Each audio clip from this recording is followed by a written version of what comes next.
Hello, and welcome to another episode of Goblin Lore. This episode is the second in our three-part discussion with Magic the Gathering artist Titus Lunter. We talk in this episode a bit about Titus's own experience and journey in his process of becoming an artist, as well as his opinions on the announcement of MagicFests and what the Grand Prix scene should evolve into as we go forward. You also will have noticed that it's been about 2 weeks since our last episode published, and that's not an accident. Going forward, our regular publishing schedule is going to be every other week, a bi-weekly schedule, because we want to offer you the best quality of content and the best quality of publication, and we feel that that more spaced out publishing schedule will help us better achieve those ends with our busy schedules in our own personal lives. So, without any further ado, let's get to the show.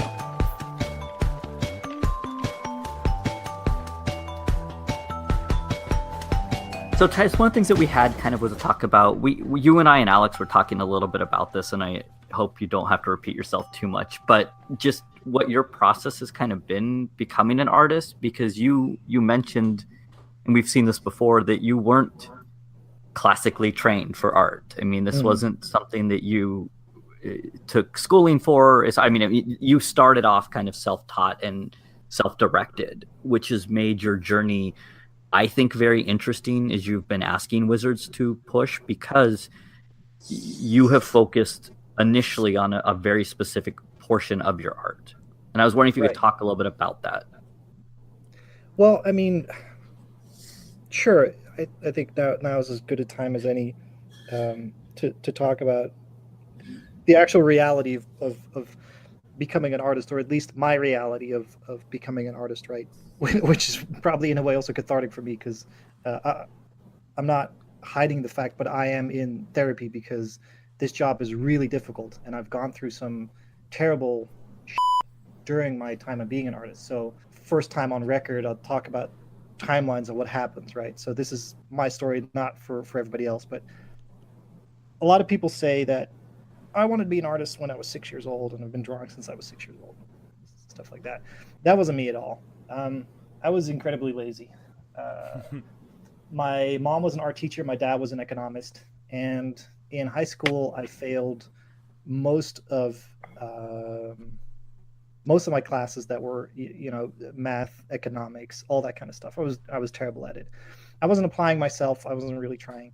So I figured, you know what, I suck at that, so I might as well do art. And then I tried to go to art school. I got rejection after rejection after. I got 18 rejections in 2 years of every single art school. So I went into like a gap year where I went to the faux art school, whatever, in preparation of going to the actual one. Didn't really put in any effort there either, because I figured, art is this personal, ethereal thing, so I can just do whatever I want, which is not the case.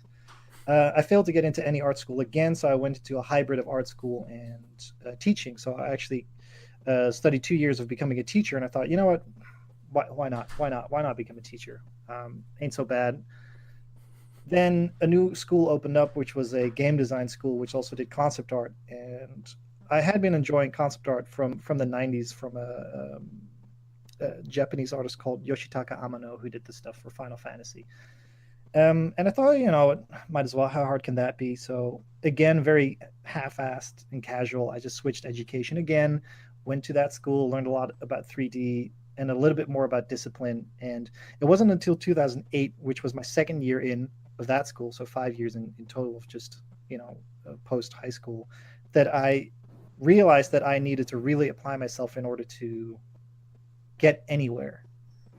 And I was stuck because I had no formal training. I wasn't paying attention in art school. And even the art school which I went to was mostly focused on teaching anyway. So they never talked about any of the fundamentals, form, shape, lighting, perspective, all that kind of stuff. So I started to teach myself that stuff. But you're coming from a point where you not have enough info. So you just kind of get bits and pieces of information that you're then trying to make something out of. And I managed to cobble together a portfolio that was good enough to allow me to go to one game company. I think I sent in excess of 150 applications over the course of 2 years, trying to get anywhere. I graduated in 2010 after really busting my ass. I went from zero to industry ready for concept art in 2 years, and that was not because I was that good of an artist. I just was smart enough to understand what that job needed at the time, right? Which was a lot of photo bashing and other stuff just to get the environments done. I knew that there was a lot of people interested in painting characters and monsters, but not environments. So I figured, okay, it, let's do that. It's probably easier anyway, because I don't have to learn anatomy, and that seems like a whole, thing. So I up until that point, I was still a little bit more disciplined, but still kind of casual and trying to figure all that out. And then I went to a job abroad in 2010, working for a company where we made the game Never Dead, which is by Konami, which is this ridiculously bad game. You should check it out. It's hilarious. You can get disembodied and your head is rolling and all that stuff, which is hilarious. But I thought everything was kind of peachy, and me and Suzanne, we'd met each other a couple months prior to that. We thought, we know each other for 7 months. Let's go abroad. Let's move together abroad. And after the first day, I come home. I was like, I had a pretty good first day, and my inbox was spammed with emails. And I had hundreds of emails. So I thought, okay, that's a little fishy. And I opened them up, and most of them were death threats. And I thought, I have missed something. Somebody online on one of the communities had accused me of plagiarism. And within the span of an hour, everyone who I thought was my friend had disappeared. They were gone. I was about to lose my job over it. I was kicked out of every single community. Like my whole world came crashing down because somebody thought it would be prudent to do that, which caused a lot of grief and a lot of introspection that was required. I didn't paint for about 6 months. I managed to hold on to my job, but after 6 months of not painting and being in a strange country, with no friends, not knowing anybody, trying to get through the day, I thought, this is just not working. So I moved back to the Netherlands, which is when I started playing Magic. That was like, around 2010, 2011. And, through Magic, I just ran into some old school friends, and they had really not known what was going on, so they didn't really give a shit, and they were still supporting me. I had gotten emails from the school that, without asking me, or asking my side of the story, they were considering canceling my diploma. And I was like, you know what? Just do whatever, man. I don't care anymore. This is ridiculous. And it took a lot of months and playing Magic and taking a break from everything to finally get back on that horse and start again. And the after effects of that accusation has lasted for years. I've lost jobs in 2012, 2013, got rejected for jobs in 2014. That's 4 years after, simply because I now had that stigma, which then made me realize that this is not going to go away.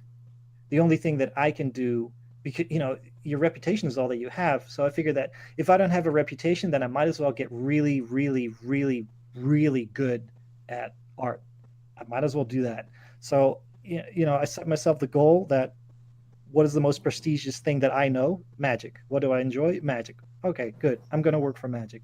And it took 3 years of scraping together portfolio pieces and finding a few minutes to do it and taking on shitty ass jobs and moving abroad a million times. I think by the time it was 2016, me and Suzanne had moved 17 times, most of them abroad. I'd lost my father in the process. I'd lost most of my family in the process. I'd lost all of my friends in that process. I had to make new friends, teach myself all the new things. And this is not a story about how sad it is or how difficult it is, but it's a story about trying to change your own point of view. Like, you're the only one who's responsible for how you move on from anything that happens. Everybody who says, "Oh, I can't do that," or it's nonsense. It's absolute nonsense. So my road to becoming a professional artist was fueled as much by not caring as caring too much, about not being invested to being invested way too much, about sadness as much as anger. And you can ignore it for as much as you want, but at some point that does kind of creep into your work, where I wanted to hide so much from the world around me that the only thing I wanted to get good at was making pictures that made people immediately feel like they were in that place. Because if I could paint that, and if I could look at my own work and be in that place and not be in the world where I was, didn't have any friends or got ridiculously burned for no reason, then maybe somebody else could have that too, right? And then I started thinking, that's actually a good point. If I can give some of that kindness back, it doesn't matter if I get it back, because I already went through the shittiest thing I could possibly go through. So, it doesn't really matter to me. But if I could take some of that energy and put that out there and have people, feel a little bit better, or provide them a window into another place where they can feel better, then let's do that. And ever since then, my art has become more about just the illustrations that I do and trying to incorporate that, the meta world, trying to make people feel better, trying to give people this connection to a place that they can relate to, where they're going to escape into, where they can make new friends, and moving forward from there. From now, it's good days, bad days, strikes and gutters, as the dude would say. But at least it's clear now what I want to do. So when people talk to me like, "Oh, cool, you're so positive," it's like, yeah, because I know the negative, man, and let's not do that. Let's not go there again. So it's contrast. That's my long-winded story. It's contrast, absolutely, yeah. We talk a lot about things being not just simply dichotomies, but being spectrums, and the effort that has to be put in, to be positive, to make that effort, to make that decision that you are going to try to put that out in the world, or you're going to make an effort to try to at least brighten somebody else's day, or your story just resonates so much with me. I really appreciate you kind of opening up and talking about it. No problem. I mean, for whatever reason, magic was there and I latched onto it. It might have been anything else, but I was so angry and so sad, and I had this skill of painting, which was terrible, but now I had an excuse to put in 100 hours a week and escape from the world. And then when I finally got out of that cocoon, out of that escapism, which I'm still in, I figured that you can turn some of that into a positive as well. So that's you see the outcomes of it, but the process is so long, and what's at the heart of it is so hidden, and you don't always see it. And even if you ask, you don't always get the answer. So I figure that I will never know where some people are coming from. I will never know their stories. What I do know is that my outcome can be something that they can latch onto. And that's not some sort of delusion of grandeur, It's not thinking that my work can change the life of somebody. And that's not the point of what I'm trying to do. But from experience, I know that if you're really, really down and you get even a iota of positivity in your life, that can make so much of a difference. And for some people, that's magic. For some people, that's the lore in magic. For other people, that's an artist who listens, or somebody who sends them a kind note. So if I can take a few minutes or hours out of my schedule and incorporate any of that, that's me then adding something to the world in a positive way. And if everybody does that, then less people would feel shitty. It doesn't eliminate the problem, and that's not the point of eliminating the problem, but at least it's adding something positive rather than taking away. Yeah, but positivity gives them a place to sort of rest. It gives them a thing to build from. Right. Yeah. Exactly. And if that's a basic land with a gag on it, if that's the best I can do, then I will do that, and I will do that a million times over if I have to. One of my favorite artists in my medium of theater is Charlie Chaplin, is who I've learned a lot of life lessons from, and he talks about it. This is one of my favorite stories about him, but he talks about somebody asking him about the tired slipping on a banana peel gag. And he's like, how do you still make that funny? How do you make somebody slipping on a banana peel funny? And he's like, well, you can't just by itself. But what you can show is that person almost slipping on the banana peel and instead avoiding it and stepping into an open manhole. And, it's that whole thing of like constantly, though, you slip, you fall, you pick yourself back up. You keep doing it over and over again. And then finally, when you overcome that hurdle, there's going to be another hurdle. You're going to fall down a manhole. But then you're going to climb out of that, and you're going to figure it out, and it's all ridiculous. And, I mean, it's kind of it's great to hear that you have taken those things and rebounded from that and used that to fuel your work. That's another thing too, is we talk a lot about how you can have, Hobbes has said many times, you can have emotions that are destructive. You can have, sort of moments in your life that can be constructive or destructive. There aren't positive or negative emotions. It's how you use them, how you interpret them, and how you put them into your life or let them go. And it sounds like a lot of what you did is put it back in. This week being when we're recording the cast, Wizards announced MagicFest, which has been kind of something that has been very received in many different ways, I would say, from extreme hatred to, it's just fear of the unknown, the idea that the naming, Titus, love mentioned the fact that fest does not necessarily mean the same thing to him as it might to us that think festival. And with the nature of, we've talked about this before, we social media especially tends to breed extreme viewpoints. And so, but the overall concept behind this is something that we've talked about on the show way back in our GP episode, is that GPs, for us especially, we want to see morph. We want to see less emphasis on the main event and more emphasis on the community. And we've seen that already with, as much as people would like to harp on the fact that main event attendance is down, side event attendance is actually up and through the roof. And side events are being run nonstop while you're at an event. We recorded at GP Minneapolis, and one of the hardest things we had was overhead announcements of rounds starting and events starting, because there were so many side events firing the entire time. And I think for a long time, not for a long time, the last year or two, it has been the fact that Wizards, Channel Fireball, all of them have recognized that side events and other things going on at GPs are actually probably the business model that they want to run to.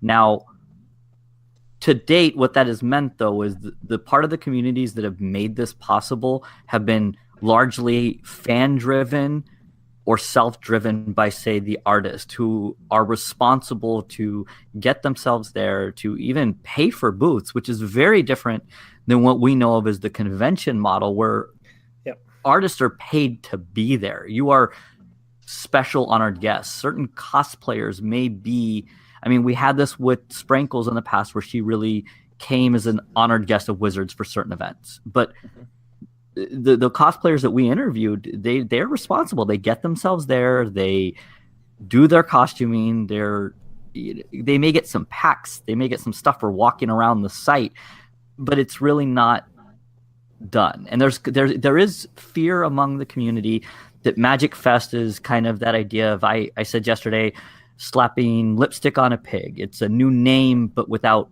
real changes. And I was hoping, Titus, that you could talk about, because you've mentioned kind of reaching out and trying to get this changed for artists, what the experience is like for you right now to go to an event. Right. Well, first off, I'm firmly right in the lipstick on a pig camp. The idea of MagicFest right now has not been defined at all. The idea what people think and hope it'll be, I'm totally on board. I love that. And if that means keeping the name, then fine, keep the name. The issue right now is that you're trying to consolidate two things which are not compatible at all. GPs are about competitive magic. The MagicFest is about casual magic, right? There is no, the gap between them is simply too great. Either a game is about competitiveness and about tiny margins and making money, or it is about a celebration. There is no competitive Dungeons and Dragons, right? There is no competitive Comic-Con. It simply doesn't matter. So I think what you're fighting against is, on the one hand, a push to make Magic as a game a scene where there are serious competitors fighting for prizes, because that's interesting to watch, versus a place where people come together, hang out, celebrate their hobby and the planes and the stories that they like and the artists and cosplay that goes along with it. And the two are so far apart that when they say Magic Fest, I have no idea what they mean. If it's a Comic-Con, then what room is there for competitive Magic to be there at all? Like either it's a celebration or not. And trying to smush the two together requires a really good plan of how you're going to do it. How are you going to celebrate these people coming there? And right now they've provided us with no answers whatsoever, which is making me highly skeptical. Like, am I for the idea of turning it more into the Comic-Con model? Absolutely, because right now we have to sign up on a schedule. So we get a schedule from Channel Fireball, and I know that not every artist receives this invite. So some artists they deem not cool enough to get an invite to the GP scene to begin with, which is probably more of a good thing than a bad thing, because you don't want to show up to a GP where nobody knows who you are. But it does leave you with a little bit of a bad taste in your mouth. So we sign up for that, and then we get told we can go to X or Y GP, and whether or not we get sponsorship. And sponsorship used to mean a whole bunch of things, and now the only thing that it means is that you get your hotel paid for. And they will say, look, you can go to this other GP if you want, but you have to give up your sponsorship for this GP that you signed up for. And the problem is we're just seen as vendors. We are seen as people who go there to make money, and we're not. We go there to make money because we have to spend so much money to go there in the first place. So it's a vicious cycle. People say that, now it's a norm that we charge for signatures, and we didn't. So why are you charging for signatures? Because we have to pay for our flight and sometimes our hotel, definitely all of the merchandising, and sometimes a booth to go along with it. I was at a GP where they ran out of water. They brought me a bottle of water and said, this is the last bottle of water that we have for you. If it's empty, just go to the bathroom and fill it back up. And now they talk about Magic Fest being a celebration. Like, all right, cool, show me some changes, because I've been pushing for this for such a long time. I had been planning on doing a big celebration for GP Amsterdam last year, where because of my wife and other Magic artist Suzanne, we know a reenactment group, and this was for Ixalan. So they had tons of pirate outfits. They had one of those giant walking dinosaurs. We would get the works. We would put sand there, treasures, have them walking around as cosplay, have a giant dinosaur there, all of that stuff. I had contacted a few friends of mine from Sweden who have a professional film crew. They were going to come out. I had a cosplay photographer friend of mine from London. I was going to fly her out, and it was going to cost me an absolute fortune. But I was like, I don't really care, because I want to show them how it's done right. Talk is cheap, and I'm done with that. Just show me the stuff. Don't talk about it. Show me the stuff. And I got no response from them whatsoever, whether I either could do it, could not do it. It was all tentative. I asked for a bigger spot to do it, and the whole thing was such a mess, where for 7 months was trying to plan this, and I got nothing back. And in the end, I canceled GP Amsterdam and went on early honeymoon with my wife. I thought, you know what, never mind, this is ridiculous. I'm trying to make all of this stuff happen, and it's just not working out. So every time somebody says to me, oh yeah, we're reinvesting this into the artist, show me. We have these great plans. Don't tell me, show me the plans.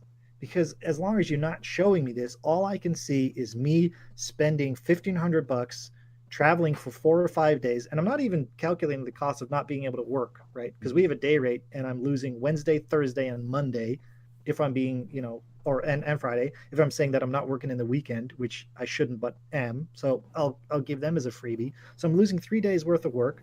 I pay $1,500 at the beginning, for merchandise and all that other stuff. And then they have no water for me. And I sit there for 10 hours a day. And I have to be friendly to every single person who comes to my booth, because if you're not friendly one time, you'll be known as the asshole who was rude to a person. And I don't want to be rude to people. I want to make sure that every single person who comes to my booth has a good time, because I know what that means. I was at the other side of the booth before as well. And when I go to other artists that I haven't seen before, I'm friends with, and I like their art, I want to make sure that they have a good time too. But you are stuck with all this baggage that you bring with you, and you're trying to have a good time. And now here comes this announcement saying we're going to make everything better, but there's no details on how. And then they expect me to be positive. I'm all for being the voice of positivity, and I'll fight for it every time.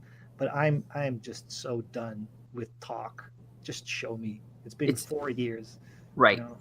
It's the action piece, and that's one of the things I think that I've been concerned about. That's been my thing, is that this announcement is I want to be hopeful, because I've seen a shift for when I've gone to GPs, but it's also been largely fan driven for those aspects. Right. So when we did GP Minneapolis, we had, barbecue at my house. We organized a cube event offsite at an art gallery. We, set up recordings. We did all this planning from us, and the cosplayers chose to come, a lot of them, because it was close and they're friends and they came. So we've seen that it can work. And so to me, part of me heard the announcement, I'm excited. And then as that kind of wore off, and we've had a lot of discussions about this, because I think there has been a lot of negativity in our community lately, and it seemed like just one more thing. I want to know the plan. Does this mean that we are going to have a separate room for panels and artists? Do we have the main hall where we have the main event, and we have side events? Because that is, I understand their business. Side events are going to make them money. They're high profit margin, and they do fire. And I think there is a place to have that outside of, say, the GP, because the GP to me is becoming less and less reasonable. Prices have gone up. Right. The ability to cash and make prizes. I mean, I've made one day too, and I knew I had no chance at prizes, and I played Magic for 10 hours. I might as well just grind a bunch of side events and get some packs. So exactly. Can we do that?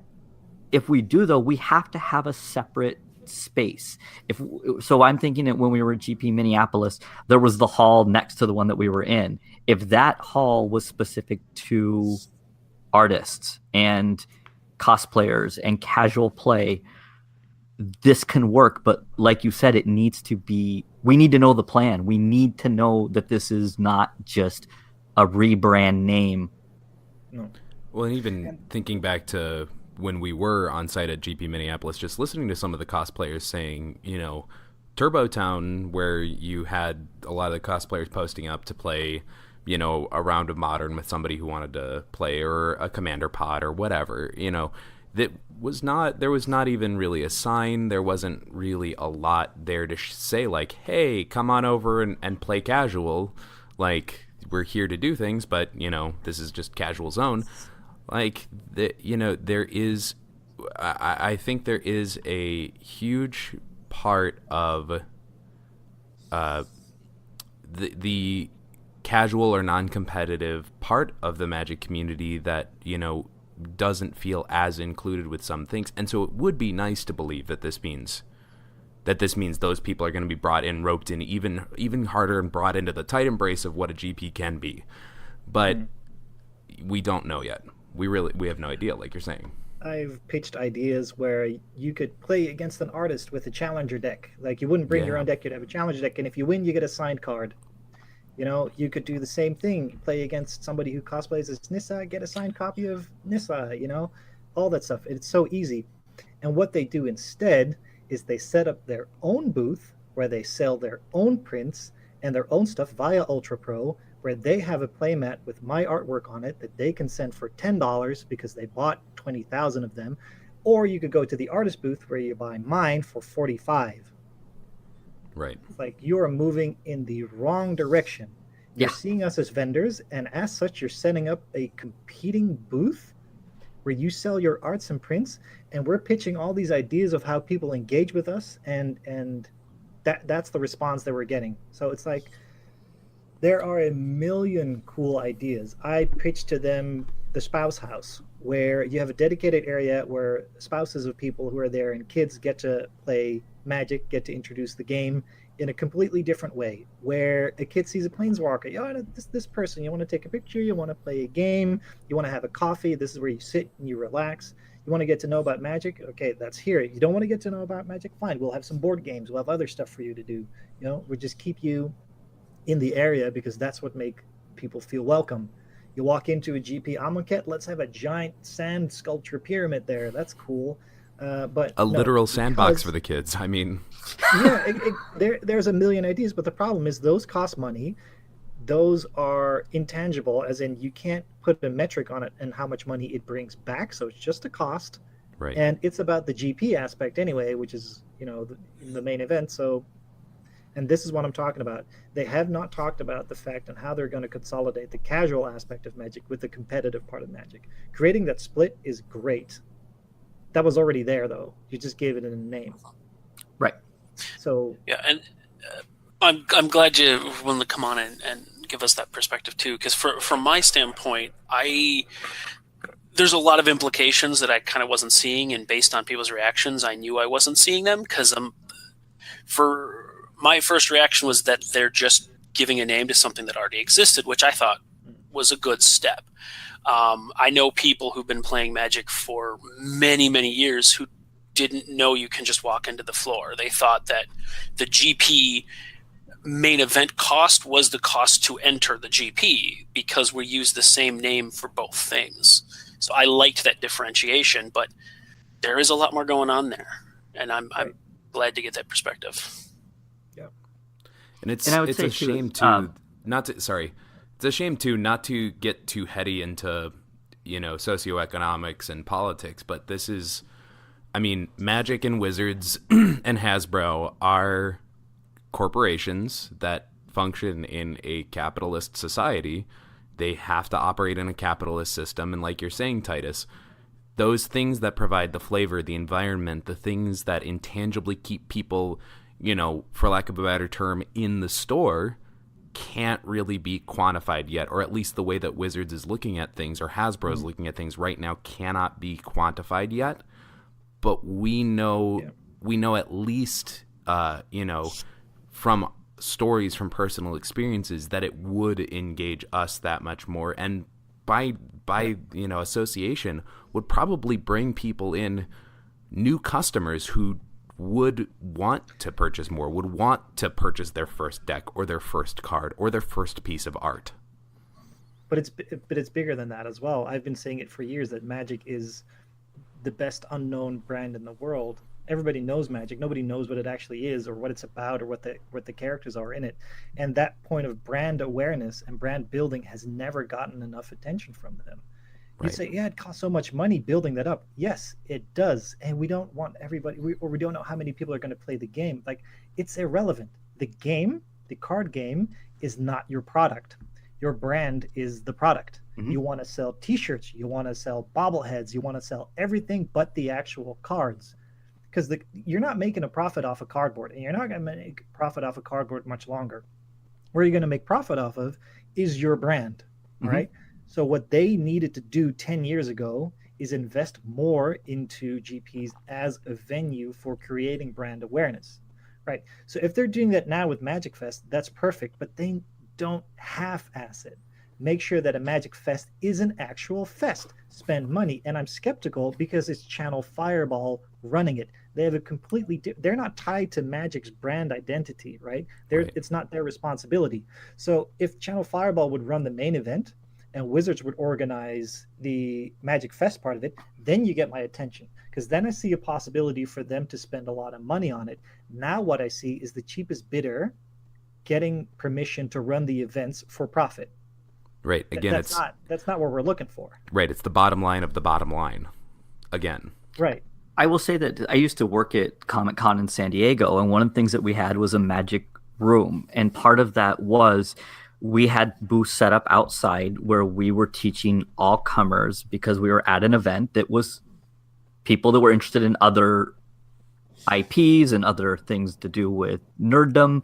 And they would come and we would have the starter decks and we would teach people how to play and sit there and teach them. And then there was a room right behind us with events going on, and you could buy a starter deck, and there was a league going on where you just played starter decks against other people with starter decks. And that was, that was 10 years ago. I mean, that was already, so it's, I don't want to spend too much time on this huge topic. Comic-Con and Gen Con have gotten. I mean, honestly, that willingness to embrace the, like you're saying, Titus, the brand investment, that baseline foundation, has really made them into icons. I'll say this. 15 years ago, when you talked about superheroes, you thought about nerds sitting in their basement reading comics. Now, t-shirts are everywhere. When you talk about Magic the Gathering, you think about nerds who smell bad because the one image went viral on Reddit, and that is it. You're not going to buy an $800 statue because the association is so bad. You know, superhero and comics did it. Magic can do it too, but they have to invest in it. They had to invest in this a long time ago, but you know, we're here now, so we might as well do it now. But you can't talk about it. You have to do it. Yep. So I think our message here is being Nike. Just Give us Right. action, Yeah. just do it.